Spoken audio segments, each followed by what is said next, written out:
Olá, meus amigos.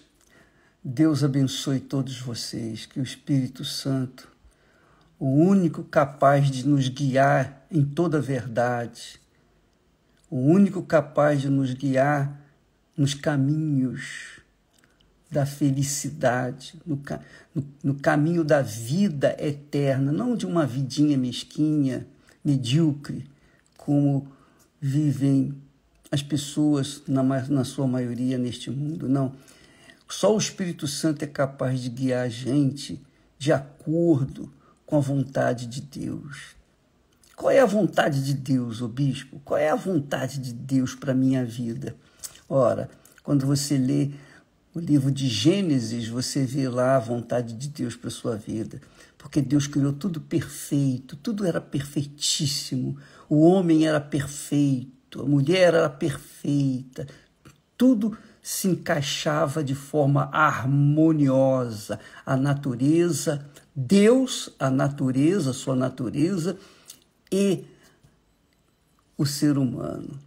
Então, tudo funcionava de forma naturalmente. E havia vida, havia paz, não havia maldade, não havia perversidade, não havia guerra, não havia conflitos familiares, não havia assassinato, não havia morte. Tudo era perfeitíssimo. Então Deus criou a terra, colocou nela os animais e também o ser humano, e tudo era perfeitamente cheio de paz. Essa é a vontade de Deus para você, para mim, para todos nós.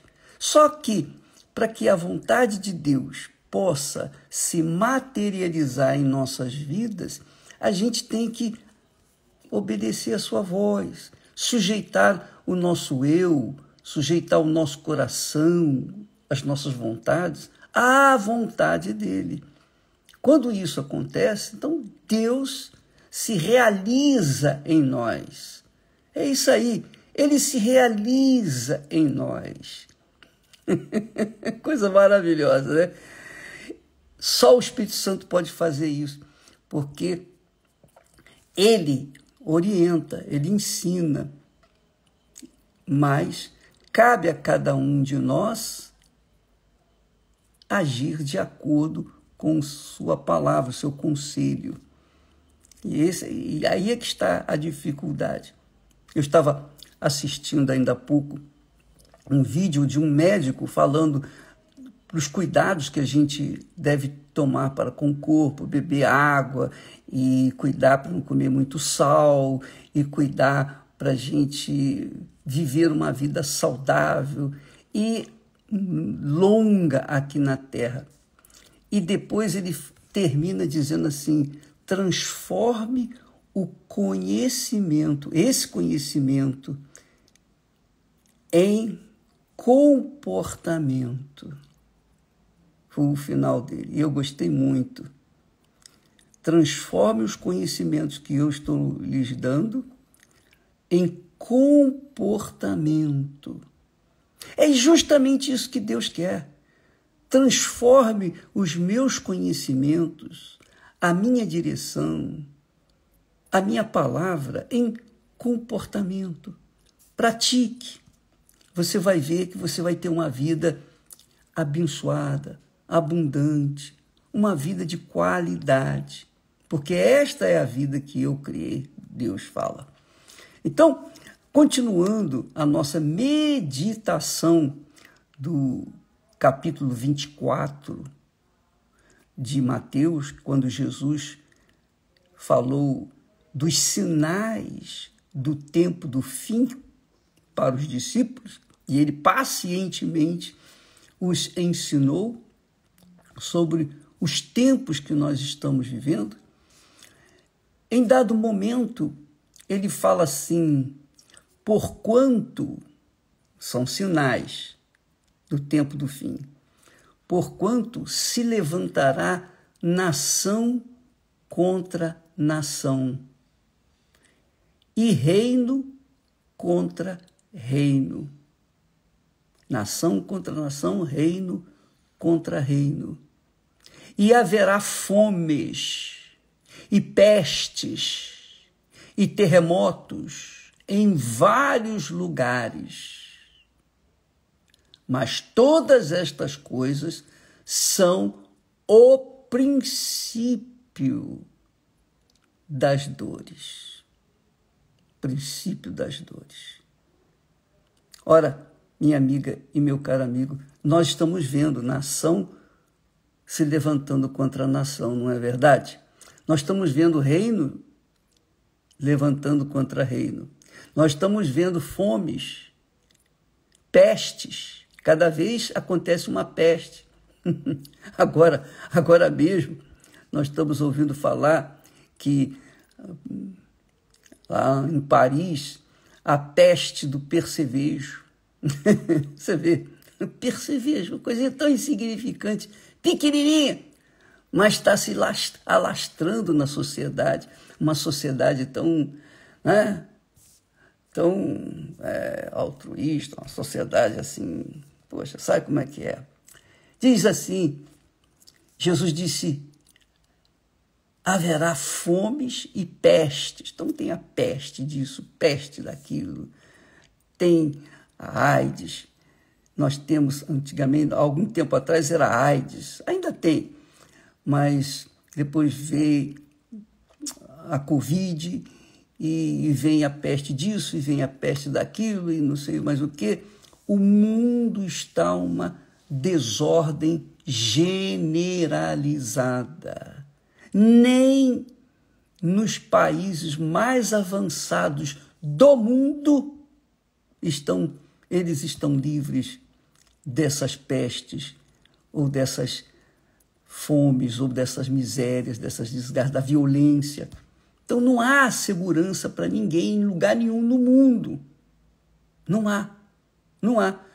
Tanto é que os homens ricos, os poderosos, já construíram bunkers, quer dizer, fizeram igual formiga, construíram lá nos buracos, lá no meio da terra, suas casamatas, seus esconderijos, para se livrarem de quê? Se livrarem das bombas, se livrarem do fim do mundo.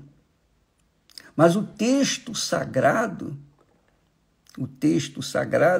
fala que ai daquele que ajunta cobiçosamente bens para a sua própria casa, para construir a sua própria casa no alto, longe do mal. Olha só, não tem como a pessoa fugir do mal, porque o mal é espiritual. O mal não é físico, é claro que ele se materializa.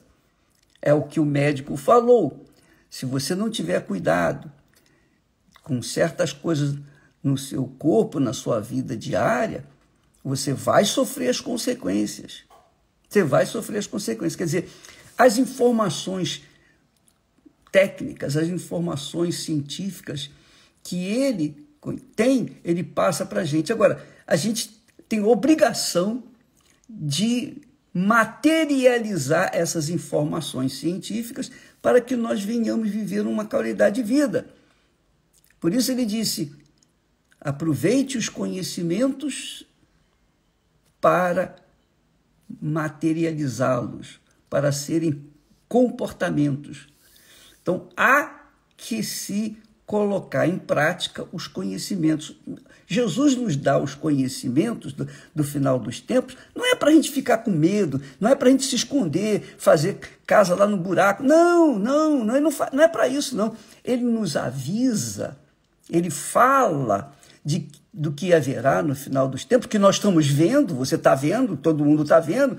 Você pode ser a pessoa mais incrédula da face da terra, mas você não pode fugir dos fatos. Dos fatos estão acontecendo aí. Os sinais dos tempos estão aí. Todo mundo está assistindo. Então, nação contra nação, reino contra reino, fomes, pestes, terremotos, e em vários lugares. Vários lugares. Então, amiga e amigo, o que a gente vai fazer com isso, com essas informações que Jesus fala? quando ele fala, todas estas coisas são o princípio das dores. O que é que nós vamos fazer? O que é que eu vou fazer? Por exemplo, bispo, o que é que o senhor vai fazer? Eu vou continuar trabalhando, eu vou continuar semeando a palavra dele, eu vou continuar lutando em favor daqueles que estão vindo atrás de nós, aqueles que estão por aí, por esse mundo perdido. Eu vou tentar fazer o máximo, mas também vou orar, vou continuar orando, vou continuar zelando pela minha própria salvação. Eu vou continuar cuidando da minha própria alma, porque se eu não cuido da minha alma e tento cuidar das outras, eu vou perder a minha. Não, eu vou cuidar da minha. Jesus disse, vigiai e orai. Vigiai e orai.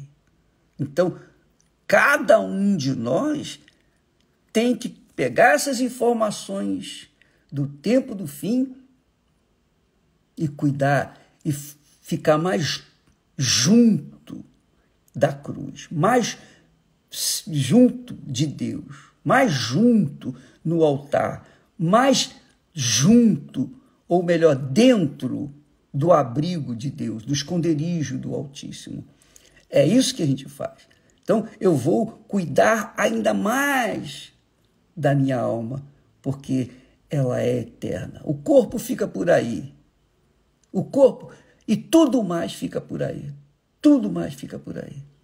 Mas a alma é eterna. Então eu vou cuidar, eu vou investir, vou continuar permanecer na fé para cuidar da minha alma.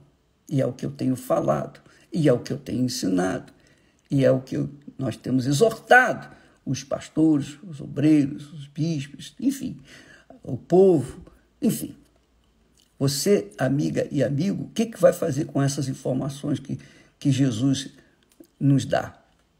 Você vai continuar na algazarra? Você vai continuar vivendo a la vontade? Você vai continuar satisfazendo os seus desejos, seus caprichos, etc., e deixar esses alertas para trás, virar as costas para ele? Bem, isso é uma decisão sua. Cada um toma a sua própria decisão. A alma é individual, a salvação da alma é individual. E não se esqueça, preste atenção no que eu vou dizer para você. Deus não tem sobrinho, não. Deus não tem neto, não. Sabia? Você sabia? Deus, ou você é filha, filho, ou você não é nada dele. Ele não tem sobrinho, não. Ninguém entra no céu com o filho no colo. Ninguém. Deus não tem netos. Deus não tem sobrinhos. Deus não tem marido. Deus não tem mulher. Deus não tem pai, não tem mãe. Deus é o próprio Pai. Então, cada um tem que cuidar da sua própria alma. É isso, por isso que Jesus fez esse discurso para alertar os seus seguidores. Cuide disso, minha amiga e meu amigo. Amanhã nós teremos o grande dia de subirmos no altar, adentrarmos no esconderijo do Altíssimo. Com quem? Com os nossos familiares, com os nossos entes queridos, que a gente sabe que ainda não foram salvos. Então nós vamos entrar no Santo dos Santos e apresentar os nossos familiares para Deus. Você é o nosso convidado. Se os seus entes queridos não podem ir, então pegue o nome deles e leve-os amanhã para apresentá-los no altar do Altíssimo. Deus vai ouvir a sua oração, Ele vai ver a sua fé e Ele vai ouvir a sua oração. Vamos fazer isso, gente. Vamos unir a nossa fé para salvar a família. Nós não vamos ficar celebrando as crianças, o dia das crianças, dando doce para as crianças, não. Nós vamos salvar as nossas crianças, salvar os nossos respectivos familiares. Vamos ficando por aqui e amanhã estaremos de volta. Deus abençoe a todos e até lá em nome do Senhor Jesus. Amém.